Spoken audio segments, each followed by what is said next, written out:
Hey guys, Philosopher here, and I am going to break down the newest blog post. Just like the last one, this blog post has just got an insane amount of information in it. We learned the newest Horseman. We learned about the Horseman's team. We learned about the next two characters required for the next Horseman event.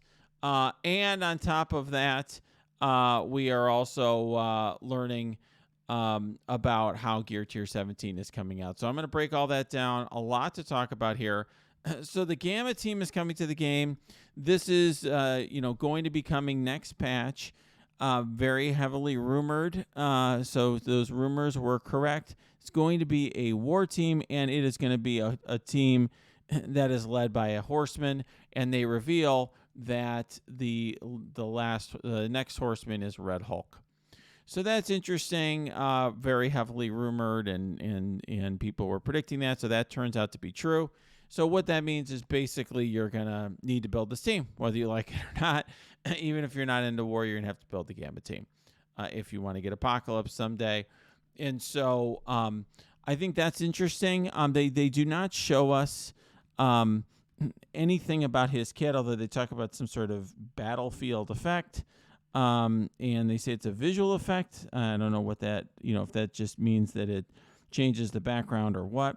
I guess we'll find out what that's about. But the bottom line is we'll find out his kit later. And in addition to that, this team's going to have Hulk and She-Hulk on it. They're going to get reworks. I'll be revealing that next week along with the other envoys. But in the meantime, we're going to talk about the two members of the team that they did reveal, which are the two you're going to have to get from offers or whatever paltry way they give us a few stars for free. But I actually think the more interesting thing to talk about to start with are the final two traits for nodes 5 and 10 for the Scourge associated with the War Horseman. So that's Ravager and Wave 1 Avenger. And it's very interesting. I think this is going to be really, really interesting from a theory crafting perspective, and here's why. So first of all, when Hero as Guardians came out, I told you, they really look like more of a SAC team to me. I mean, here's the thing with Hero as Guardians. If you look here, they have really high health and durability. So look at Mighty Thor here. This is, 5th highest health in the game, right under Dormammu. Very, very powerful there. You're going to find, for example, Thor also very beefy. And, you're going to also have, by the way, a lot of damage on Thor. So he's one of the highest damagers in the game. So, and Mighty Thor is not that far below, if I recall correctly. Yep, she's 26. So lots of great stats. But the one stat that they're really lacking is in the speed department. And so if you look at the Hero as Guardians, and actually maybe it just might be faster for me to go in game and show you what I mean when it comes to speed. If you look at the speed on these characters, I mean, they are slower than molasses. And so, for example, the speed on Heimdall is 100. The speed on Mighty Thor is 100. Speed on Sif is 108. She's the, quote, fast one of the group. Hela doesn't count here. Thor speed, even slower than molasses, 90. Valkyrie speed, also quite slow, is 100. So very, very slow team. They do, and then in terms of sustain, a lot of the sustain they have is just purely from this healing that they get on turn. Obviously going to be very susceptible to heal block. And they're also going to be a team that isn't going to get out in front, right? So if, for example, there's a need on a node to control an enemy early, you're not going to be wanting to use the Hero as Guardians because they just don't have that ability. They're going to be super slow, and they're always going to go after the first barrage from the enemy. The Ravagers, on the other hand, are going to be a team that can get out quite fast and do some stuff. So, for example, if you need to control an enemy early on, T'Challa is one of the faster characters in the game at 125 speed. In fact, if we go back to our stat table here, you're going to see that, he's in 19th in speed, okay? And the fastest character on the Hero as Guardians was all the way down here at 108, which is, in the 100s, and many of them are down here, just some of the slowest characters in the game. Okay, so I think that, the bottom line here is that Ravagers whether Ravagers are better or Hero as Guardians are better is going to depend on the node. Another thing, though, about the Ravagers that's interesting is, this is a team that actually has a lot of sustain once you get them going, because they can summon with Yondu, and they'll have all these summons that come out, and then those summons can end up healing you as additional Ravager Stitchers come out, and then, of course, the Ravager Boomers can slow down the enemy. They can get on a roll and do quite well. But first of all, using the summons means that you lose out on a bunch of Scourges that that punish you for having summons. Okay, so that's the first thing. In addition to that, this is definitely a team that, for example, really needs their specials. Okay, so those that's for those another set of Scourges that locks you behind. And then certainly anything that penalizes you when an ally dies is going to be a problem here, because you're going to be summoning all the time, right? So to me, there's certain Scourges that aren't going to work here. And then to me, this is also a team that takes a while to get going, first of all. Second of all, not nearly as beefy when you look at, just pure raw stats as the other team. So if you look here and you try to say, okay, well, what's the beefiest character here? Something like, let's say, Ravager Boomer is really, not that beefy compared to a Thor, right? So Ravager Stitcher, who we have here, is at 37. Ravager Bruiser at 86. Ravager Boomer. So these characters are not going to quite have that durability that the Asgardians have. So I think which team is better is going to depend a lot on what node you're using. So it's possible that Scopely is going to make it so that one of these teams is just the clear best choice again. They managed to do this for the first two Scourges. The first Scourge, it's all about Web Warriors. Dark Hunters are good. They're fine as a SAC team. They help you get a higher score. But Web Warriors are where it's all at, and you want to max your Web Warriors. You don't need the max on the Dark Hunter team. On the second Scourge, it's pretty much all about Young Avengers. It does help at the super high difficulties. You get to have all these SAC characters, and I used a bunch of SAC characters, and I guess I could show that footage, before it returns. But the bottom line is, the bottom line is that it's all about Young Avengers. So the question is here: is this going to be a Scourge that's, let's say, all about Ravagers or all about Hero as Guardians? I don't know at this stage. Okay. Which of the two is going to be more important? It's going to be one of those two teams, and I'll explain why in a minute. But I think it's also possible that what Scopely does is they make Node 5 better for one team and Node 10 better for the other. So, for example, if they have buff removal on one of the nodes, that totally screws over Ravagers. If, there's a node that has tons of upfront damage, and you can't get rolling, well, that could be a problem for Ravagers, right? Similarly, if there's a node where you have to do some control up front, that's going to be a problem for the Hero as Guardians, because they're just so slow, right? So if there's a character with 120 speed, T'Challa is going to be able to get out in front of that character and remove ability energy and blind and all that, whereas that's not going to happen at all with the Hero as Guardian. So I think more than ever you want to save your gear. And then with Wave 1 Avengers, I actually think that's going to be a sneaky important SAC team for people, and here's why. Hulk's going to get a rework. I haven't even looked at the Scopely stuff yet. I don't even know, so I'm revealing nothing to you, but it's clearly going to get a rework, and he's already can take a beating, so I'm sure that'll increase, okay, in some way. So this character you're going to want to build big because he's on that Horseman team anyways. You're going to be forced to by Scopely. And then Iron Man's getting a rework because he's going to be in Tech Raid team, so you might as well build him up big. So most people are going to end up building these two characters big and not feel bad about it.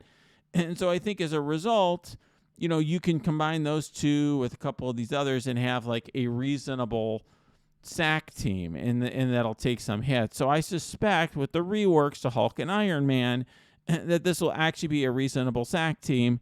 Maybe more than that, I don't know, but it'll certainly be a team that I think will get some use for you.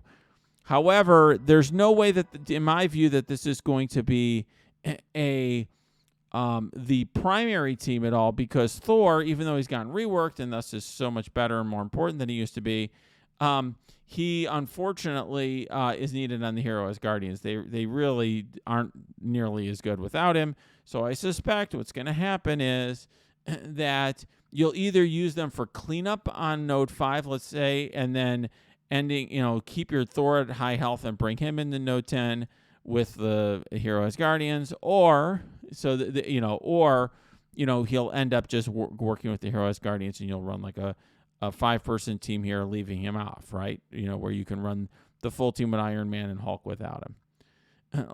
Worst team, but it is what it is. All right, let's get back to this. I probably could have made a whole video just on that.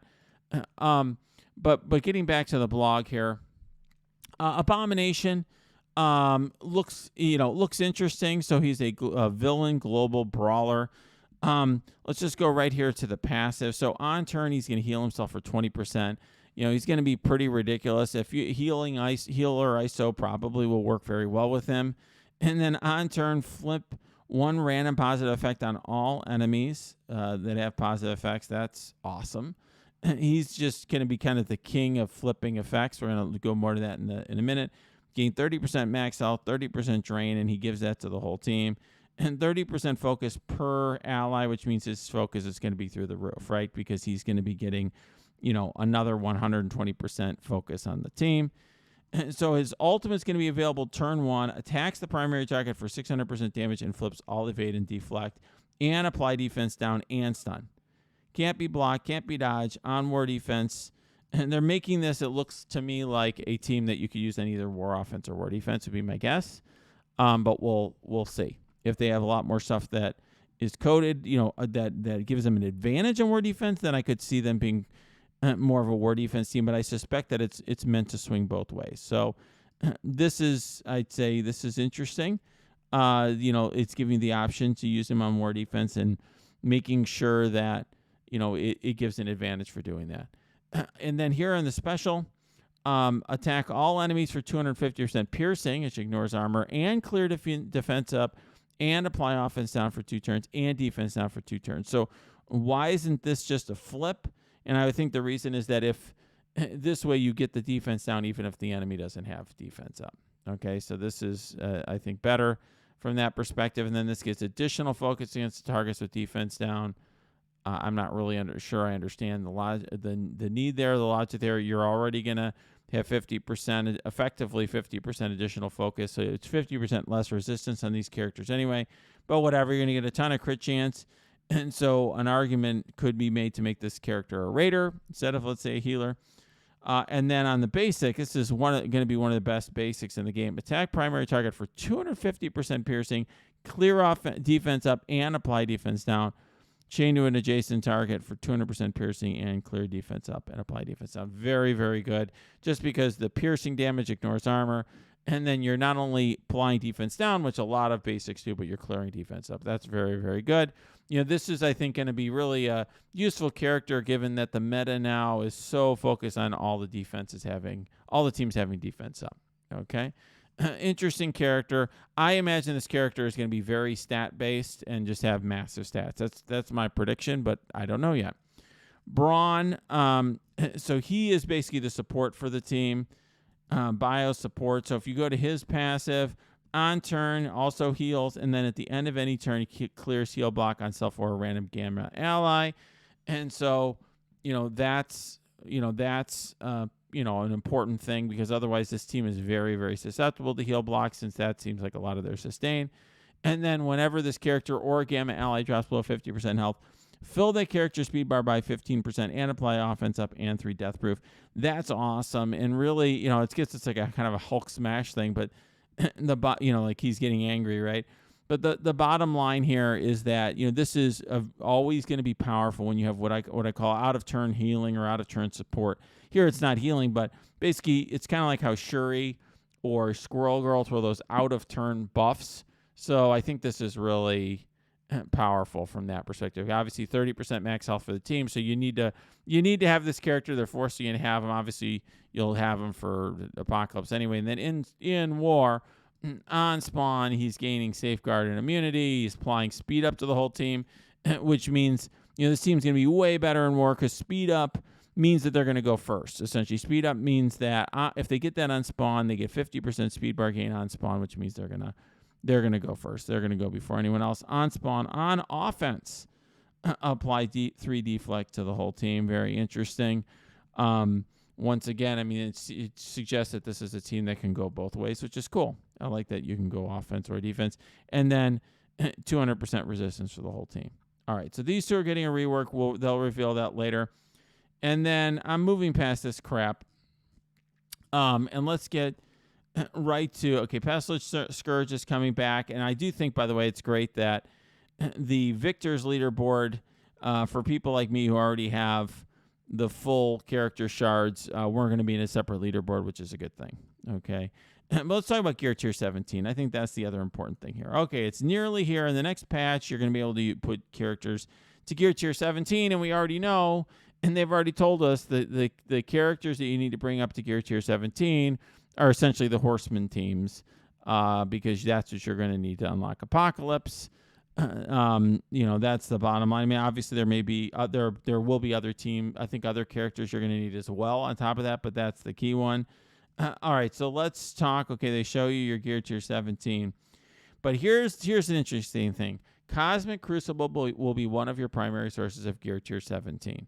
So they're making this more or less the future of the game. I mean, for people like me who are like, it's a Cosmic Crucible, because let's face it, I can pretty much stay in the top tier, the top league, and I don't really need to try that hard. I play half my games and I win them, or whatever. You as long as you're kind of 50-50, you stay in the same spot. And now this gives me an incentive to go hard right in Cosmic Crucible. But here's the other thing. Once again, there's an advantage to hoarding in the game. I sometimes get crap from people saying, Philosopher, why do you encourage people to hoard? Hoarding isn't fun. Hoarding's bad for the game.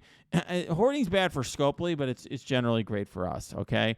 And the bottom line is, as you may have imagined, I have not spent any of my Cosmic Crucible crap, little triangles or whatever, and so now I'll be able to spend them on Gear Tier 17 gear pieces.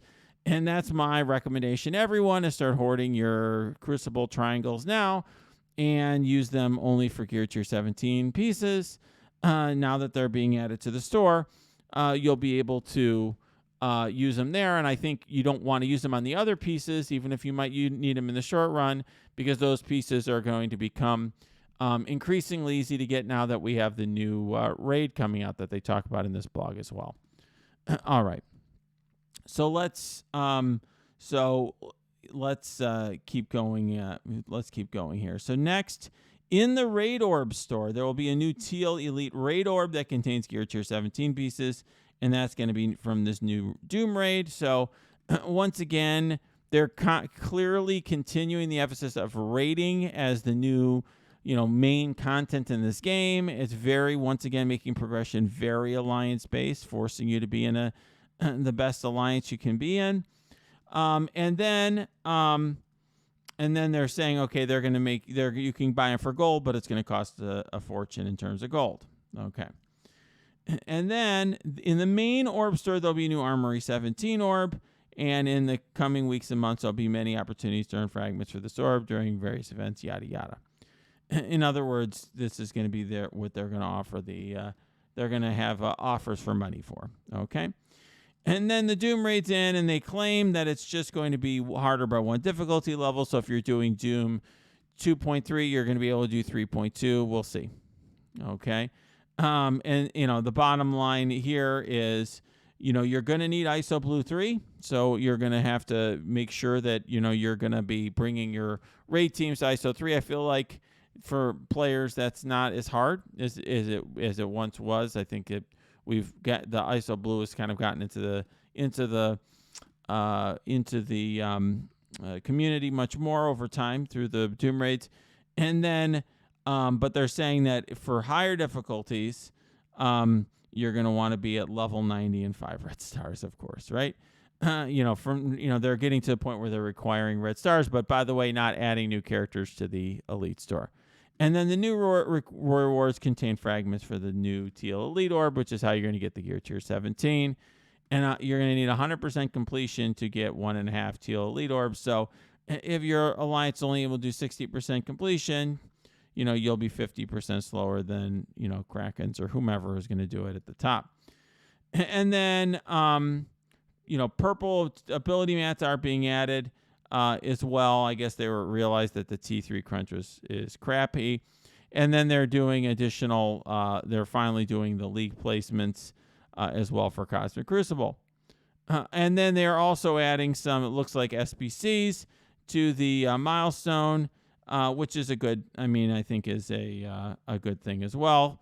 I definitely think that is appreciated because, frankly, I think everyone has an SBC crunch. And then they are doing the new difficulties of challenges, which require ISO Blue. I will say I don't mind ISO Blue being the gate, because at least there we get to choose the characters we're on versus like red stars, which I think are basically an RNG progression. So I don't like that. And then once again, the rest of this I'd say is pretty straightforward. So what do I think of this? Well, I have to say I do think that when we look at the teams, to me some of the most important stuff here is that this selection of teams I think it could be really interesting from a theory crafting perspective. I'll find it interesting, but I think for most players, this was chosen to make them the most money. Let's face it. I built up Ravagers just because I'm a content creator. Otherwise, I wouldn't. Wave 1 Avengers are an old power creep team. So I do think that for a lot of players, this is going to be a way of basically forcing investment in teams that you otherwise wouldn't want, which I guess is the whole point of their Scourge system in the first place. This war team, I assume, will be good because it's got a horseman in it. It doesn't jump out at me right now, but I think the stats on Abomination are going to be very high, and I do like the out of turn support that Brawn provides. They certainly also have low cooldowns, which would frankly be good for a raid situation. But they definitely have a lot going for them, and I do think in war they'll be quite good. And I do like reworks of older characters. I will also, although most people have not built She-Hulk, right? Unless you're a super Kraken. I will just say too that I like that they're taking out the veterans out of here. I think that's a good thing. And then regarding Gear Tier 17, to me, the reason that they're moving Gear Tier 17 and putting that in Crucible is because we all have a ton of war credits. It's basically a way of, they purposely have not added, Teal War Orb, and they have not put Teal War credit, had it so you could buy the new uniques from the War Store, because they realize there's people like me who have 1 million war credits, and so they're moving it to Crucible, where only people like me who are insane about just holding on to everything have built up a store of credits. All right, guys, if you like this video, smash that like button, subscribe to this channel. If you have comments, questions, cheers, jeers, happy, sad, angry, mad, you can put it below or go to my Discord. You can also go to my Twitch stream. That is linked below too.